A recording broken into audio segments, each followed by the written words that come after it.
Hello दोस्तों, स्वागत है आपका अपने यूट्यूब चैनल देव 0.99 में। तो आज हम क्लास 10th का दूसरा चैप्टर जो कि अम्ल, क्षार तथा लवण है उसका अध्ययन करेंगे। अगर आपने पहला वीडियो मेरा नहीं देखा है, इसका पहला चैप्टर, तो उसको जाकर देख लीजिए। आज हम दूसरा चैप्टर अम्ल तथा क्षार एवं लवण का स्टार्ट करेंगे। तो ये स्टार्ट करते हैं। तो सबसे पहला हेडिंग होगा कि अम्ल किसे कहते हैं। तो अम्ल देखिए, इसका परिभाषा 2 या 3 हो जाएगा। पहला परिभाषा जो कि एकदम नॉर्मल परिभाषा है, हम अपने दैनिक जीवन में इसका प्रयोग करते हैं। देखिए, जो पदार्थ है जिसको खाने में उसका स्वाद खट्टा रहे उसे अम्ल कहेंगे। जिसका स्वाद खट्टा रहे उसे हम क्या कहेंगे? अम्ल कहेंगे। पहला हो गया। अब दूसरा क्या हो गया कि नीले लिटमस। तो आप सोचेंगे कि लिटमस क्या होता है। तो लिटमस एक पेपर जैसा होता है, वो सब बाजार में मिल जाएगा। तो वो नीले लिटमस को लाल कर देता है। जैसे ये जब लिटमस पेपर है उस पर जब अम्ल डालेंगे तो वो क्या हो जाएगा? लिटमस पेपर नीले से लाल हो जाएगा। तो उसे भी हम क्या कहेंगे? अम्ल कहेंगे। और देखिए, सबसे इम्पोर्टेंट परिभाषा क्या हो जाता है, आर्हेनियस ने दिए थे इस परिभाषा को। तो इस परिभाषा के अनुसार जल में घोलने पर H+ आयन देते हैं। जैसे मान लीजिए अम्ल है, देखिए जैसे अम्ल HCl अम्ल है। इसको जब जल में जब इसको घोलेंगे तो ये क्या देगा? H+ आयन देगा। और ये Cl माइनस हट जाएगा, H+ आयन दे देगा। तो इसे हम क्या कहेंगे? अम्ल कहेंगे। जैसे में देखिए सल्फ्यूरिक अम्ल, हाइड्रोक्लोरिक अम्ल। सल्फ्यूरिक अम्ल में H2SO4 और हाइड्रोक्लोरिक अम्ल में HCl। ठीक है दोस्तों। तो अम्ल अब कितने प्रकार के होते हैं? तो अम्ल 2 प्रकार के होते हैं। कौन कौन? तो तनु अम्ल, सांद्र अम्ल। तो तनु अम्ल किसे कहते हैं, सांद्र अम्ल किसे कहते हैं? तो तनु अम्ल जो पतले लिक्विड यानी पतले द्रव के रूप में अम्ल हो उसे क्या कहते हैं? तनु अम्ल। और जो गाढ़े द्रव के रूप में हो उसे क्या कहेंगे? सांद्र अम्ल। जैसे तनु अम्ल, जैसे में आप रस घोरते हैं, जब चीनी का रस घोरते हैं तो कभी कभी देखते हैं कि जब उसमें पानी ज़्यादा डाला जाता है तो उसको आदमी क्या बोलते हैं? पंछुछुर। उस तरह ही तनु अम्ल भी एकदम पानी के जैसा रहता है, इसे हम तनु अम्ल कहेंगे। और सांद्र अम्ल एकदम गाढ़ा लिक्विड में रहेगा, उसे हम सांद्र अम्ल कहेंगे। चलिए अब आगे चलते हैं। अम्लों के भौतिक गुण। तो अम्लों के भौतिक गुण देखिए, सबसे पहले तो परिभाषा में ही बता दिए थे कि स्वाद में जो खट्टे होते हैं, और जल में क्या होते हैं? विलेय होते हैं, माने कि जल में घुल जाते हैं। संक्षारण का गुण होता है, यानी कि जब अम्ल की उपस्थिति में कोई वस्तु रखेंगे ना तो अम्ल खराब कर देगा उसे, माने इसमें संक्षारण का, ये खराब माने संक्षारण, तो संक्षारण का गुण रहता है। सूचक का कार्य करते हैं। अभी बताए ना, लिटमस को नीले से लाल कर देता है, तो ये एक सूचक है कि हाँ अम्ल है यहाँ पे। अब देखिए अम्लों के रासायनिक गुण। तो अम्ल धातु से, यानी कि कोई अम्ल जब है वो धातु से अभिक्रिया करेगा, जैसे सोडियम, ब्रोमीन, सिल्वर, ये सब इससे जब क्रिया करेगा तो क्या देगा? एक यौगिक बना लेगा और क्या देगा? हाइड्रोजन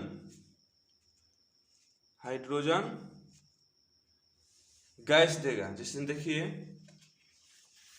यहाँ पे देखिए, जैसे कोई अम्ल है, H2SO4 है, ठीक।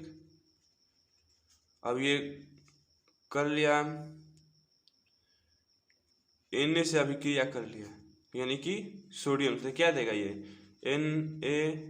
NaSO4 प्लस H2 गैस के रूप में देगा।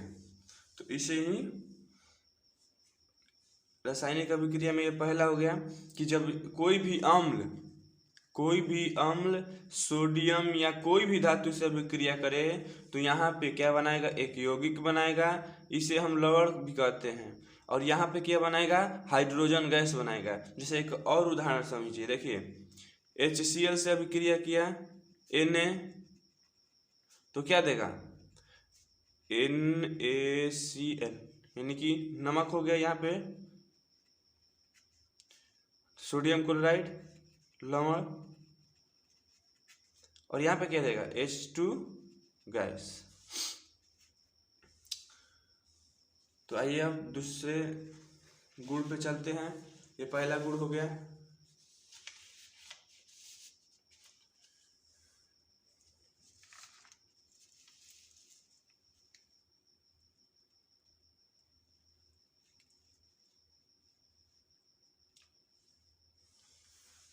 दूसरा गुण क्या है, अम्ल कार्बोनेटों से क्रिया करके जल तथा कार्बन डाइऑक्साइड गैस बनाते हैं।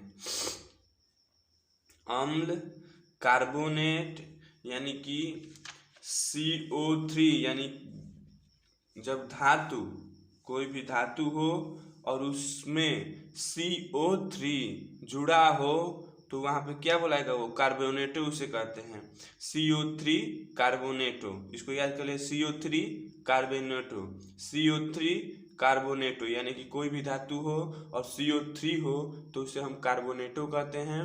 तो देखिए, अम्ल कार्बोनेटो से क्रिया करके जल तथा कार्बन डाइऑक्साइड गैस बनाते हैं।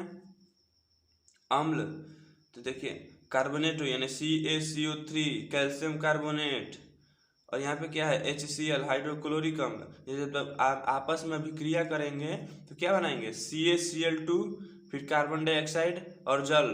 तो हम लोग को सब इन सब से मतलब नहीं है, इससे मतलब हम लोग यहाँ पे जो उत्पाद के रूप में यहाँ पे बन रहा है उसे हम मतलब है। तो क्या बन रहा है यहाँ पे, कार्बन डाइऑक्साइड बन रहा है और जल बन रहा है। तो वही दूसरा रासायनिक गुण हो गया, अम्ल कार्बोनेटों से क्रिया करके जल तथा कार्बन डाइऑक्साइड गैस बनाते हैं। CaCO3 प्लस HCl यानी कि कैल्शियम कार्बोनेट हाइड्रोक्लोरिक अम्ल से अभिक्रिया करके calcium chloride plus carbon dioxide plus H2 यानी कि जल बनाता है। तो आइए अब हम आगे चलते हैं। तो इसका तीसरा गुण हो जाएगा, अम्ल धातु के ऑक्साइडों से क्रिया करके, अम्ल धातु के ऑक्साइडों से क्रिया करके जल बनाते हैं। यानी धातु के ऑक्साइडों मतलब कि जिस धातु में ऑक्सीजन जुड़ा हो उसे धातु के हम ऑक्साइड कहते हैं। जैसे सोडियम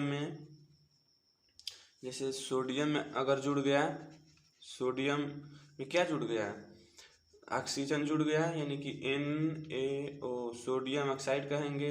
C यानी कैल्शियम में ऑक्सीजन जुड़ गया तो कैल्शियम ऑक्साइड कहेंगे।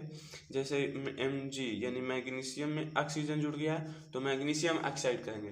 तो बोल रहा है कि जब सोडियम ऑक्साइड यानी कि धातु के ऑक्साइड में अम्ल अभिक्रिया करेगा तो जल का निर्माण करेगा। कैसे, तो देखिए यहाँ पे माने कैल्शियम ऑक्साइड हो गया प्लस कैल्शियम ऑक्साइड यहाँ पे हो गया, और उसके बाद यहाँ पे HCl हाइड्रोक्लोरिक अम्ल हो गया। तो ये क्या बनाएगा, तो ये बनाएगा CaCl2 calcium chloride plus H2O जल। ठीक है, देखिए यहाँ पे उदाहरण के रूप में समझ लिए, MgO magnesium oxide plus 2HCl यानी हाइड्रोक्लोरिक अम्ल MgCl2 से अभिक्रिया करके H2O का निर्माण करता है, यानी जल का निर्माण करता है। यहाँ पे यौगिक एक बनाएगा। आइए आगे चलते हैं।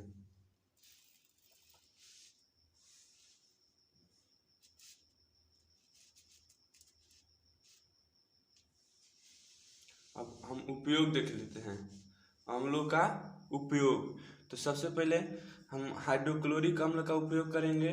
तो हाइड्रोक्लोरिक अम्ल का उपयोग कहाँ कहाँ होता है ये देखेंगे। तो आइए देखते हैं। जैसे देखिए वस्त्र उद्योग में रंगाई के, यानी कि जहाँ कंपनी है, जहाँ पे कपड़ा वपड़ा सब बनता है, रंगीन रंगीन जो आप पहने हैं रंगीन कपड़ा, वो सब HCl यानी कि हाइड्रोक्लोरिक अम्ल से रंगाई में उसके सहायता करता है, ये रंगा जाता है। ठीक है। तो वस्त्र उद्योग में रंगाई के लिए और लोहे की कलई करने से उसे साफ करने में, यानी कि जब लोहे को आप कलर करने जाते हैं तो उसे सबसे पहले उसे साफ करते हैं, तो उसको कलई करने में, साफ करने में उसे किया जाता है। ठीक है। अब आगे देखिए क्लोरीन तथा क्लोराइड के निर्माण में, यानी क्लोरीन भी और क्लोराइड में क्या अंतर है। तो जब क्लोरीन एक सिंगल रहेगा यानी कि अकेले रहेगा तो क्लोरीन कहते हैं, और क्लोराइड, तो क्लोराइड जब किसी धातु के संग आ जाए उसे हम क्या कहेंगे, क्लोराइड कहेंगे। ठीक है। अब आगे चलते हैं। पहला HCl का उपयोग इतना पूछेगा क्वेश्चन, लिख देंगे, हो जाएगा। 1 नंबर में आपका आज से ज़्यादा, मैंने इस साल से ज़्यादा पूछ रहा है, 20 नंबर का ऑब्जेक्टिव कर दिया है। तो जब 20 नंबर का ऑब्जेक्टिव कर रहे तो ये छोटे छोटे क्वेश्चन जब याद करेंगे आप ना, तो 1-1 नंबर का क्लियर हो जाएगा। अब आगे चलते हैं। HNO3 का उपयोग, तो इसका सबसे घातक उपयोग क्या है कि विस्फोटक पदार्थ बनाने में, यानी कि बम बनाने में, सोने व चांदी के शोधन में, यानी कि सोने व चांदी के शोधन में इसका उपयोग किया जाता है। अब चलिए आगे। H2SO4 सल्फ्यूरिक अम्ल का उपयोग, उर्वरक, खाद, कृत्रिम रेशा, माने हाथों के द्वारा बनाया गया रेशा, सूत, प्लास्टिक बनाने में, अब पेट्रोलियम के शोधन में। सबसे इसका बहुत बढ़िया उपयोग है क्या कि पेट्रोलियम के शोधन में, कृत्रिम रेशा, प्लास्टिक बनाने में, पेट्रोलियम के शोधन में। तो आइए अब हम आगे चलते हैं। उम्मीद है आप लोगों को समझ में आ गया होगा, अगर नहीं समझ में आए तो कमेंट करके बताएं। तो आगे चलते हैं। अब अम्ल, यहाँ से आपका अम्ल वाला भाग खत्म हो गया।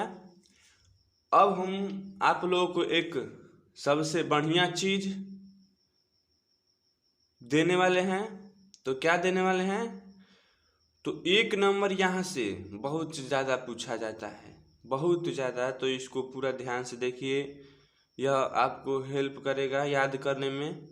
एक ट्रिक हम लाए हैं यहाँ पे, और उस ट्रिक को हम आप लोग को बताएंगे कि इस ट्रिक से क्या होगा कि आप लोग 1-1 नंबर वाला जो क्वेश्चन है पूछा जाता है कि मैं टमाटर में कौन सा अम्ल है, सेब में कौन सा अम्ल है, अंगूर में कौन सा अम्ल है, तो यहाँ पे लाए हैं हम वो एक ट्रिक के साथ लाए हैं। तो आइए हम इसको देखते हैं। अगर आपको यह ट्रिक अच्छा लगे तो ज़्यादा से ज़्यादा वीडियो को शेयर करिए, लाइक करिए, सब्सक्राइब करिए। जितना ज़्यादा आप लोग सपोर्ट करेंगे हम उतना ही ज़्यादा आप लोग के लिए अच्छी अच्छी चीज़ें लाएंगे।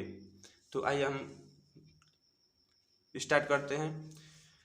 तो देखिए ट्रिक का पहला लाइन, अब बिरहा में कैसे करते हैं, पहला तर्ज देखिए क्या है। सिर पर एसिड डाल गया यो, सिर पर एसिड माने अम्ल, इसका इंग्लिश में अम्ल को एसिड कहते हैं। तो देखिए क्या है, सिर पर एसिड डाल गया वो, सेब के ढेर पर बैठा मालिक जो, सेब के ढेर यानी कि सेब के गल्ला पे। तो सिर पर एसिड डाल गया वो, सेब के ढेर पर बैठा मालिक जो, यानी कि सिरका, सिर माने सिरका। तो सिरका में क्या है, एसिड से एसिटिक अम्ल, और सेब के ढेर यानी सेब में क्या है, मैलिक अम्ल। अब चलिए आगे चलते हैं। आगे देखिए क्या है, अंगूर टरटराता रह गया जब, इमली संग मिल गया तब। अंगूर टरटराने लगा और तब क्या किया, जब टरटराने लगा कोई इसका दोस्त नहीं बना तो इमली संग मिल गया। तो अंगूर और इमली में क्या हुआ, टरटराने से टर्टेरिक अम्ल हो गया। अंगूर टरटराता रह गया जब, इमली संग मिल गया तब, अंगूर और इमली में टर्टेरिक अम्ल। आगे देखिए, खट्टे फल अब हटो साइड पर, दूध दही तुम पियो लेट कर। खट्टे फल अब हटो साइड पर, दूध दही तुम पियो लेट कर। तो खट्टे फल में क्या हो गया, तो जैसे नींबू हो गया, संतरा हो गया, ये सब खट्टे फल हैं। तो इनमें क्या हुआ, साइट माने साइट्रिक अम्ल। खट्टे फल में साइट्रिक अम्ल, देखिए यहाँ पे जगह नहीं था इसलिए हम नीचे लिख दिए हैं। तो यहाँ पे देखिए साइट्रिक अम्ल लिखा हुआ है। इसको आप एक बार या 2 बार पढ़ेंगे तो यहाँ से 1 नंबर ज़्यादा पूछा जाता है। और उसके लिए यह ट्रिक है, अगर आप इसको ध्यान से पढ़ लेंगे तो एक एक नंबर का क्वेश्चन आप यूँ चुटकियों में उड़ा देंगे, एक एक नंबर के क्वेश्चन को। तो देखिए यहाँ पे खट्टे फल अब हटो साइड पर, अब हटो साइड पर, खट्टे फल अब हटो साइड पर, दूध दही तुम पियो लेट कर। खट्टे फलों में जैसे नींबू है, संतरा है, इसमें क्या होगा, साइट्रिक अम्ल, और दूध दही पियो लेट कर, तो दूध दही में लैक्टिक अम्ल हो गया। आइए आगे चलते हैं आप।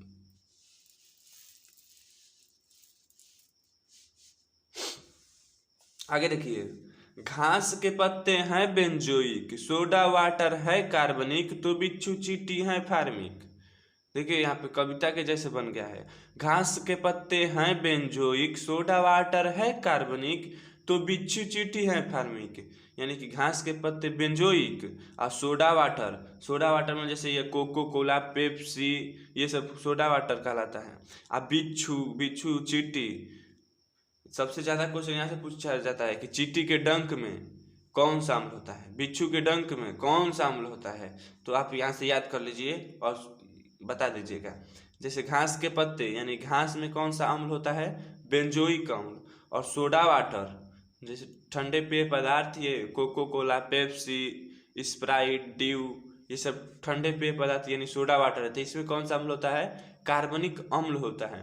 और बिच्छू और चींटी में क्या होता है, बिच्छू और चींटी के डंक में फार्मिक अम्ल होता है। उम्मीद है दोस्तों आप लोग को समझ में आ रहा होगा। आइए हम अब आगे चलते हैं। देखिए, मूत्र में है यूरिया का मरहम, मूत्र में है यूरिका का मरहम, याद रखो तुम इसे हरदम। तो मूत्र में कौन सा अम्ल होता है, यूरिक अम्ल होता है। तो अगर आप लोग को समझ में आ गया हो, आप स्क्रीनशॉट भी ले सकते हैं, आप स्क्रीनशॉट भी इसका ले सकते हैं। तो स्क्रीनशॉट ले लीजिए। अब स्क्रीनशॉट हो गया हो तो चलिए आगे देखते हैं। अगर दोस्तों आप लोगों को यह वीडियो अच्छा लगे तो मेरे चैनल यानी कि देव 0.99 इसका सब्सक्राइब कर दीजिए, लाइक करिए एंड शेयर कीजिए। धन्यवाद।